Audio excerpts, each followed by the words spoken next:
Terima kasih Anda masih bersama kami. Bagi Anda yang baru saja bergabung, kami hadirkan kembali 3 berita utama hari ini. Terkena busur panah di kepala, korban penyerangan geng motor di Makassar yang dirawat di rumah sakit akhirnya meninggal dunia. Diterjang hujan dan angin kencang, sebuah tenda hajatan pernikahan di Kabupaten Maros rusak. Seekor ular piton sepanjang 5 meter di saluran air di Kecamatan Bacukiki, Kota Makassar dievakuasi petugas pemadam kebakaran.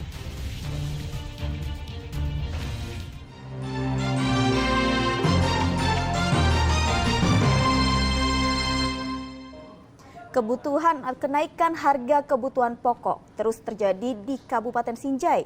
Setelah beras dan cabai, kini giliran harga gula pasir juga merangkak naik.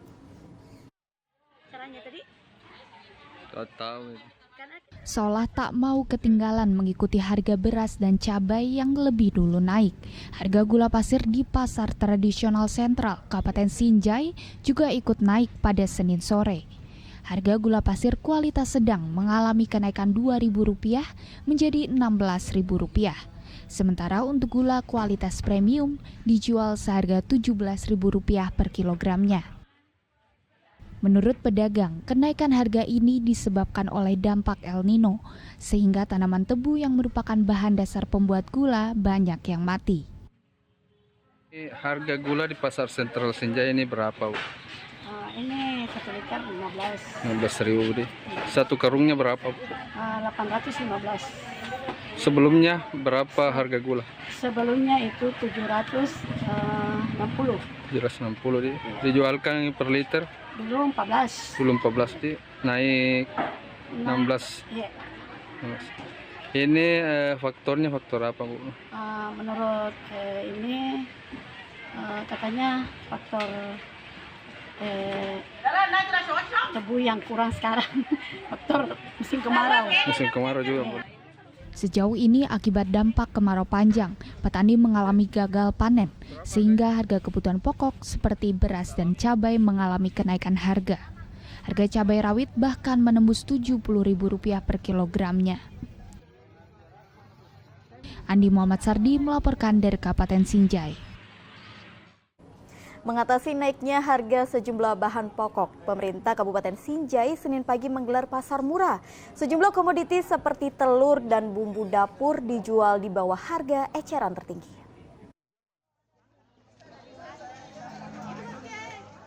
Pemerintahan Kabupaten Sinjai menggelar pasar murah di Lapangan Nasional Sinjai.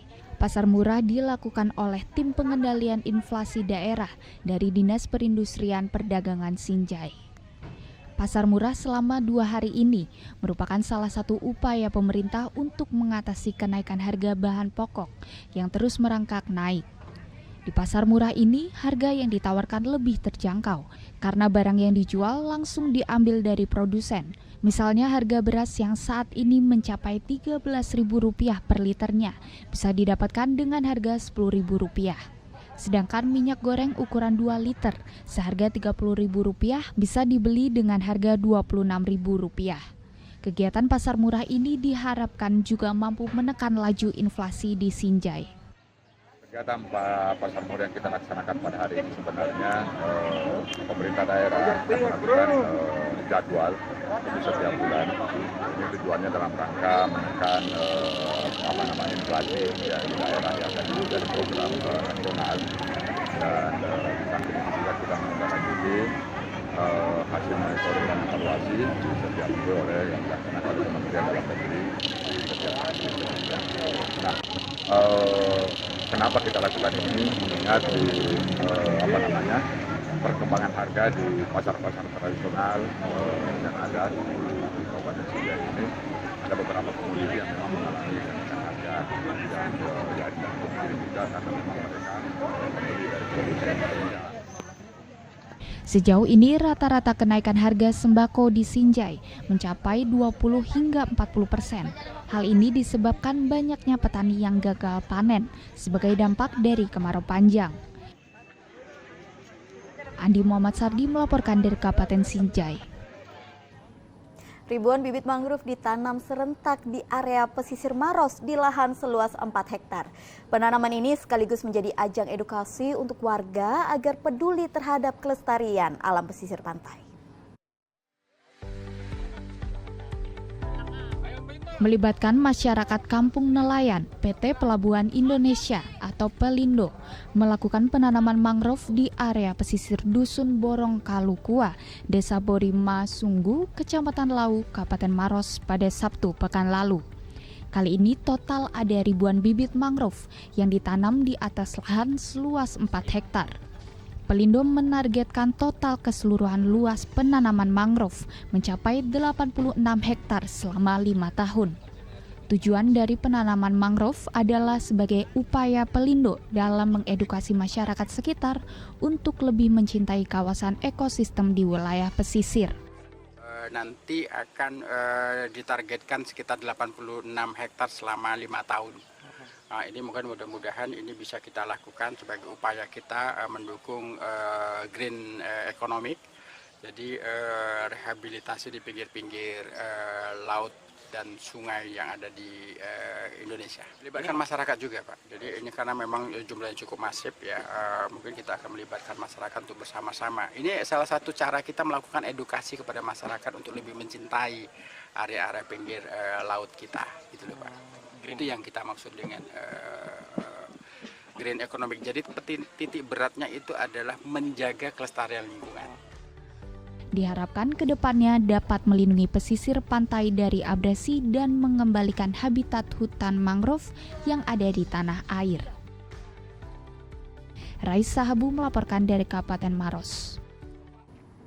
Personil pemadam kebakaran dan warga Kelurahan Galung Maloang, Kecamatan Bacukiki, Kota Parepare berjibaku mengevakuasi ular piton yang bersembunyi di saluran air atau got.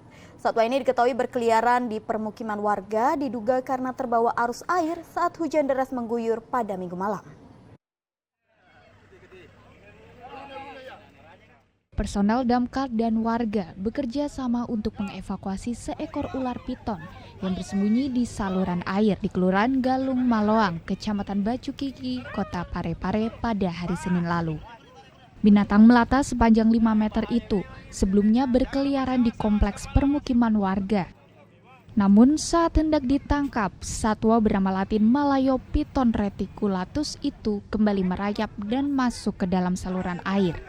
Petugas damkar Kota Parepare mengatakan karena dikhawatirkan mengganggu anak-anak karena berkeliaran di permukiman warga, maka satwa tersebut harus dievakuasi. Evakuasi ular ini, ular piton, kami dapat informasi dari warga yang bernama Fadli di Kelurahan Maloan, Beten Mario. Jadi ularnya itu masuk ke dalam got. Dan evakuasinya juga cukup alot karena butuh bantuan atau dibantu oleh tim mobil ekskavator. Jadi mobil yang mengangkut tanahnya untuk mengangkat ular tersebut keluar. Itu ularnya berapa panjangnya, Pak? Panjang ular ini kira-kira kurang lebih 5 meter, Pak. Kalau ini kira-kira kenapa bisa sampai di pemukiman itu ularnya?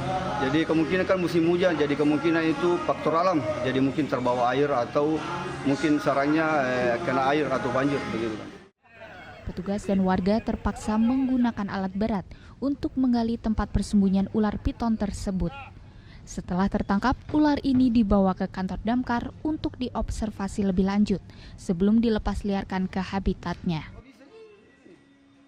Suwardi Gatang melaporkan dari Kota Parepare.